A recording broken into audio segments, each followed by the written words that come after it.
कर्क राशि वालों, अगले 7 दिनों में आप लोगों को पवन पुत्र हनुमान जी का आशीर्वाद प्राप्त होने वाला है। जी हाँ दोस्तों, इसीलिए तो कहा जा रहा है कि स्वयं बजरंगबली जी ने उठा लिया है दुखों का पहाड़। आने वाले 7 दिनों में यानी 21 जून से लेकर 27 जून तक इतिहास के पन्नों पर अब आप लोगों का नाम लिखा जाएगा। सनातन धर्म में ही हनुमान जी को कलयुग के जागृत देवता व चिरंजीवी माना गया है, जो भक्तों के सभी तरह के कष्ट को दूर करने के लिए तुरंत ही प्रसन्न हो जाते हैं। लेकिन यह भी माना जाता है कि श्री हनुमान को प्रसन्न करने के लिए भक्त का अपने कर्मों के प्रति सजग रहना भी जरूरी है। हनुमान जी को कलयुग का स्वामी भी कहा जाता है, क्योंकि मान्यता के अनुसार हनुमान जी आज भी धरती पर निवास करते हैं और कलयुग के अंत तक हनुमान जी अपने शरीर में ही रहेंगे।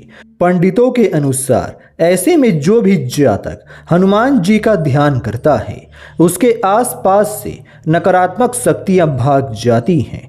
हनुमान जी को संकट मोचन भी कहा जाता है। यही कारण है कि हर संकट की काट के लिए हनुमान जी की पूजा का महत्व बताया गया है।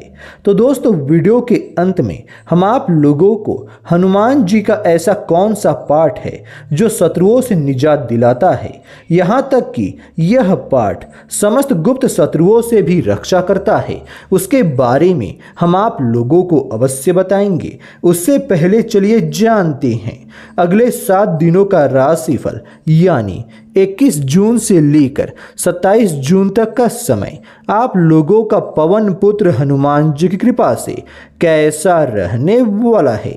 तो दोस्तों, आने वाले समय में आप लोगों को धन संबंधित बहुत बड़ी खुशखबरी देखने को या फिर सुनने को मिलने वाली है। इस समय आप अपने जीवन के विभिन्न क्षेत्रों में आ रही विपरीत परिस्थितियों के कारण समस्या महसूस करेंगे। इसके लिए यदि आप अपने तनाव से छुटकारा पाना चाहते हैं तो आपको कर्णप्रिय संगीत का सहारा लेने की जरूरत पड़ सकती है। हमारे बड़े बुजुर्ग हमें हमेशा एक सीख देते हैं, जितनी चादर होती है व्यक्ति को उतने ही पैर पसारने चाहिए। और इस समय आपकी राशि के लिए भी यह मुहावरा बिल्कुल सही बैठने वाला है, क्योंकि इस समय गुरु बृहस्पति आपके द्वादश भाव में होंगे, जिसके परिणाम स्वरूप इस समय आपके खर्चों में बढ़ोतरी संभव है। इसलिए आपको अधिक खर्च करने से बचते हुए खुद पर नियंत्रण रखने की सबसे अधिक जरूरत होगी। आप हमेशा अपने बारे में और अपनी जरूरतों को लेकर ही कई निर्णय लेते हैं, परंतु इस समय आपको खुद के बारे में ज़्यादा ना सोचते हुए घर के दूसरे सदस्यों की जरूरतों पर भी अधिक ध्यान केंद्रित करने की आवश्यकता होगी। इसलिए कोई भी योजना बनाते समय उनकी जरूरतों को नज़रअंदाज करने से बचें। इस समय शनि आपके एकादश भाव में होंगे, जिससे आपका मन कई चीज़ों के कारण भ्रमित भी हो सकता है। परंतु यदि तमाम समस्याओं के बावजूद भी अगर आप अपने काम पर ध्यान देंगे तो निश्चित रूप से कामयाबी और प्रतिष्ठा आपकी होगी। इसलिए अपने मन पर नियंत्रण रखें और खुद को सही दिशा की ओर ले जाने का प्रयास करें। यह समय बहुत से उन छात्रों के लिए सकारात्मक रहने वाला है जो सरकारी परीक्षा की तैयारी कर रहे थे, क्योंकि इस दौरान जहां सूर्य आपके भाग्य यानी नवम भाव को दृष्टि करेंगी, वहीं बुध देव आपके द्वितीय भाव में होते हुए इस राशि के विद्यार्थियों को भाग्य का साथ देंगी और इससे उन्हें अपने हर क्षेत्र में भरपूर सफलता मिलेगी। तो दोस्तों, अब चलिए आप लोगों को वीडियो के अंत में बताते हैं कि आखिर आने वाले समय में आप लोग पवन पुत्र हनुमान जी को कैसे प्रसन्न कर सकते हैं।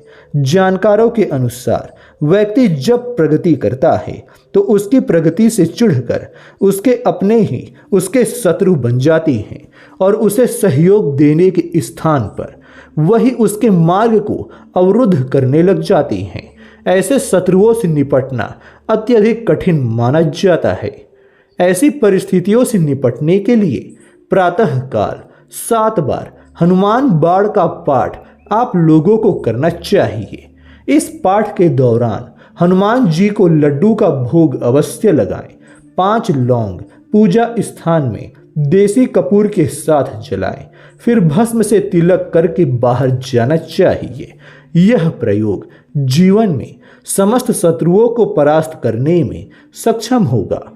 वहीं इस यंत्र के माध्यम से आप अपनी मनोकामनाओं की भी पूर्ति करने में सक्षम हो सकेंगे।